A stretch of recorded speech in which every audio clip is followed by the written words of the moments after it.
Jammu and Kashmir की politics में पिछले काफ़ी दिनों से लगातार हलचल है। हलचल शुरुआत तब हुई जब महबूबा मुफ्ती 14 महीने की डिटेंशन के बाद बाहर आई।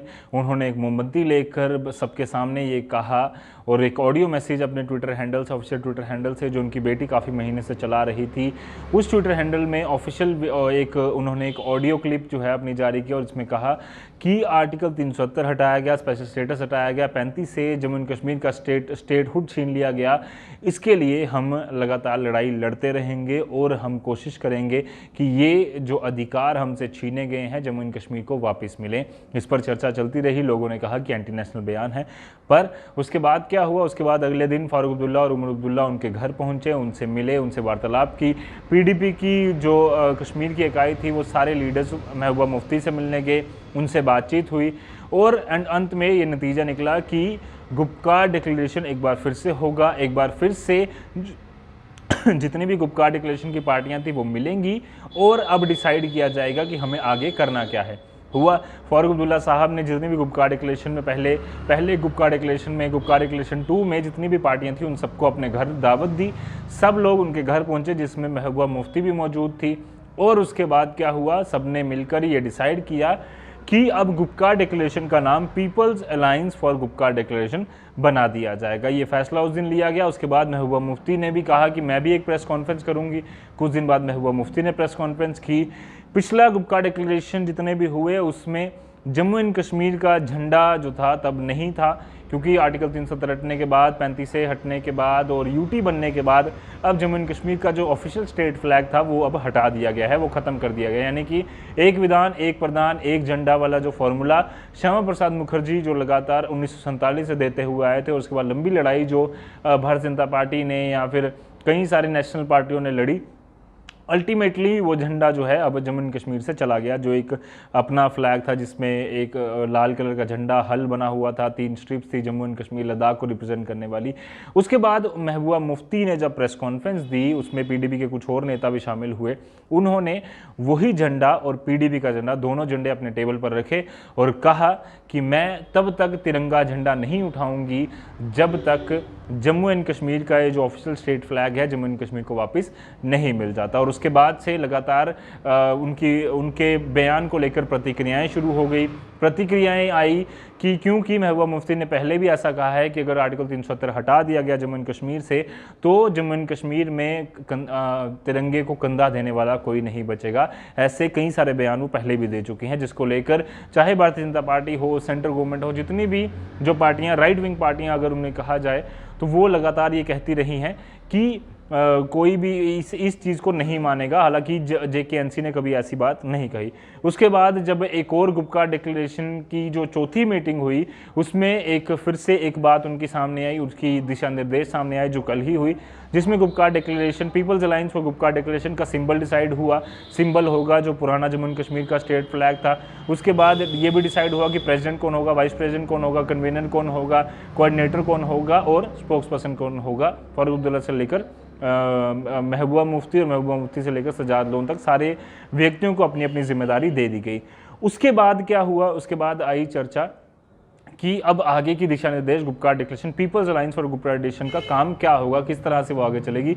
तो उसमें भी सजाद लोन साहब जो उनके स्पोक्स पर्सन है, उन्होंने कहा कि हम डिसाइड करेंगे अगले 2 हफ्ते में जम्मू में एक मीटिंग करेंगे Gupkar declaration, people's alliance for Gupkar declaration की, और उसके बाद हम एक कन्वेंशन करेंगे, कश्मीर में होगा और कन्वेंशन में हम आगे की दिशा निर्देशों पर बातचीत करेंगे। और इसके अलावा उन्होंने कहा कि 1 महीने के अंदर हम एक डॉक्यूमेंट जारी करेंगे जिसमें सेंट्रल गवर्नमेंट ने जो कहा है कि हमने जो जम्मू एंड कश्मीर को लूटा है, या फिर आम जनता ने जिस तरह से आम जनता को ये बताया जा रहा है कि भारतीय जनता पार्टी द्वारा, यूनियन गवर्नमेंट द्वारा कि जम्मू एंड कश्मीर में अभी तक किसी प्रकार की डेवलपमेंट नहीं हुई थी।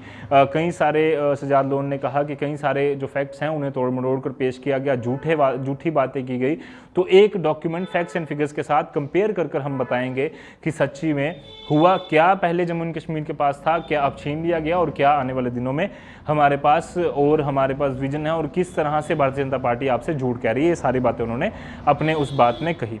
उसके अलावा उन्होंने कहा कि अब आने वाले दिनों में हम दिशा निर्देश पूरे बात सामने रखेंगे। महबूबा मुफ्ती के झंडे वाले बयान पर लगातार पूरे जम्मू एंड कश्मीर में प्रतिक्रिया आई। जम्मू एंड कश्मीर से नहीं बल्कि पूरे देश से प्रतिक्रिया आई। National TV prime time debates में उनकी चर्चा चलती रही कि महबूबा मुफ्ती ने एंटी नेशनल बयान दिया है। महबूबा मुफ्ती ने कहा कि हम जम्मू एंड कश्मीर देश का झंडा तब तक नहीं उठाएंगे जब तक जम्मू एंड कश्मीर का जो पुराना झंडा था, ऑफिशियल जो स्टेट फ्लैग था, वो जब तक वापस नहीं आता। ये सारी बातें उन्होंने कही।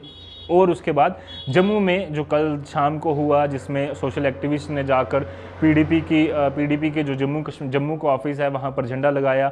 उसके बाद जो बहस हुई वो सबके सामने है, वो वीडियो काफ़ी ज़्यादा वायरल हो चुकी है।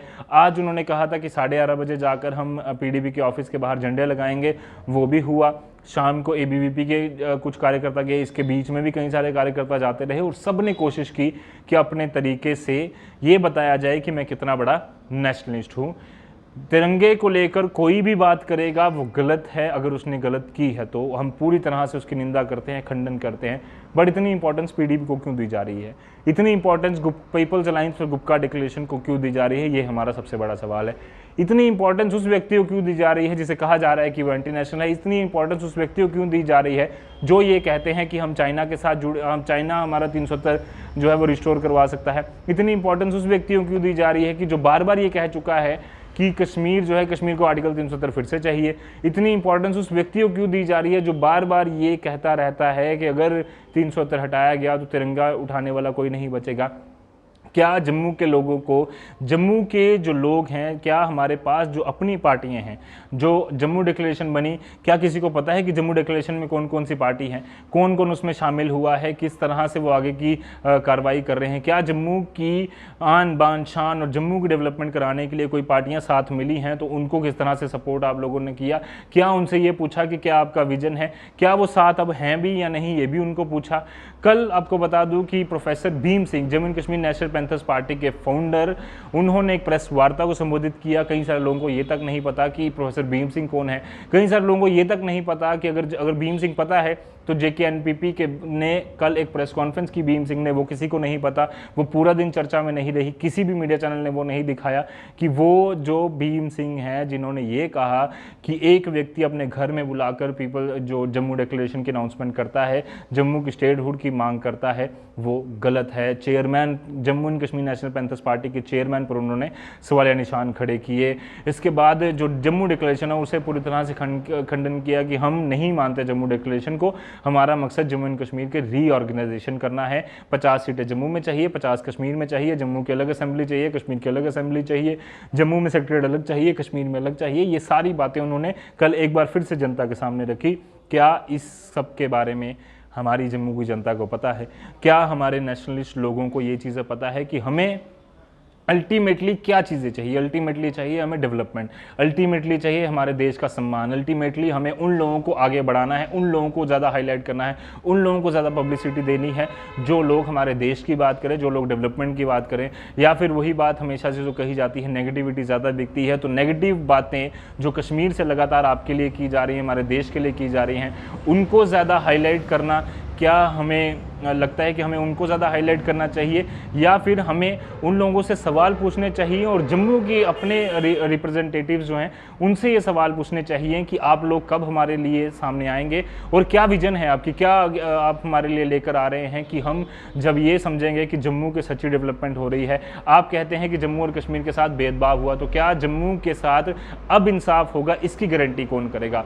भारतीय जनता पार्टी जो आज की डेट में बड़े बड़े वादे कर रही है, ये वही पार्टी है जिन्होंने कुछ साल पहले पीडीपी के साथ हाथ मिलाए थे, जो आज की डेट में नहीं, पहले भी कई बार कह चुकी है कि जम्मू एंड कश्मीर से आर्टिकल 370 हटाया गया तो तिरंगा उठाने वाला कोई नहीं बचेगा। ये सारी डेवलपमेंट्स आपके सामने हैं। कृपया कर आप ये सोचिए कि हमें चाहिए क्या, हमें किसको हाईलाइट करना है। अगर वो गंदी राजनीति कर रहे हैं और अगर हम फिर भी उनको हाईलाइट कर रहे हैं, फिर भी उनको ज़्यादा स्पेस दे रहे हैं, तो गलती किसकी है? हमें ये सोचना पड़ेगा कि हमें किसको हाईलाइट करना है, किसकी बात ज़्यादा सुननी है, किसकी बात एंडोर्स करनी है, किसको सवाल पूछने हैं और किसको जवाब देने हैं। क्योंकि अगर जम्मू एंड कश्मीर की ओवरऑल डेवलपमेंट होगी तो फिर फ़ायदा जो है आम व्यक्ति को होगा। ये जो पॉलिटिशियंस हैं, चाहे वो किसी भी जमात से हों, किसी भी खित्ते से ताल्लुक़ रखते हों, हर एक व्यक्ति इस समय अपॉर्चुनिस्ट एक अलायंस जो है वो बनाकर कोशिश कर रहा है कि फ़ायदे लिए जाएँ। आने वाले इलेक्शंस जब भी होंगे पता नहीं कब होंगे, बट जब भी होंगे उसमें फ़ायदा लिया जाए। अगर कश्मीर बेस्ड पार्टीज पॉलिटिक्स को लगता है कि पाकिस्तान की बात कर कर या झंडे का निरादर कर कर अगर वो वहाँ से वोट हासिल कर सकते हैं, तो जम्मू में जो हमारी रीजनल पार्टीज़ हैं वो क्यों खुलकर सामने नहीं आती कि हम तिरंगा उठाएंगे, हम बात करेंगे। एक दो चार सोशल एक्टिविस्ट आते हैं, हम पूरा सम्मान रखते हैं कि तिरंगे की बात होनी चाहिए और जो भी उनके तिरंगे के खिलाफ बोलेगा उसके खिलाफ जो है कार्रवाई होनी चाहिए, जो भी प्रतिक्रिया है वो होनी चाहिए। बट हमें सबको ये होना होगा कि उनको इंपॉर्टेंस देने की बजाय क्यों ना हम अपने लोगों को इंपॉर्टेंस दें, क्यों ना हम इंपॉर्टेंस दें डेवलपमेंट को, क्यों ना हम इंपॉर्टेंस दें उन चीज़ों को जो हमारे लिए पॉजिटिव फ्यूचर लेके आएँ, हमारे लिए रोड मैप लेके आएँ कि हमें आने वाले समय में जम्मू को क्या चाहिए, डेवलपमेंट चाहिए। जम्मू को क्या चाहिए, हेल्थ इंफ्रास्ट्रक्चर अच्छा चाहिए, एजुकेशन अच्छी चाहिए, हमें कॉलेजेस चाहिए, इंस्टीट्यूशंस चाहिए, हमें बड़े बड़े हॉस्पिटल्स चाहिए। ये सारी चीज़ों पर हमें सवाल पूछने पड़ेंगे, बजाय इसके कि हम नेगेटिविटी को ज़्यादा इंडोर्स करें। और छोड़ दीजिए उन पार्टियों को, छोड़ दीजिए उन नेताओं को जो लगातार बात करते हैं सिर्फ अपनी पॉलिटिक्स के मतलब से, और बात करते हैं जब भी बात करते हैं तो सिर्फ मकसद उनका ये होता है कि आने वाले समय में हमें वोट किससे ज़्यादा मिलेगा, वोट किस तरह से निकलवाना है। फिलहाल के लिए दीजिए इजाज़त मुझे, मेरे कैमरामैन कमल सिंह को। अगर बात ढंग की लगी तो शेयर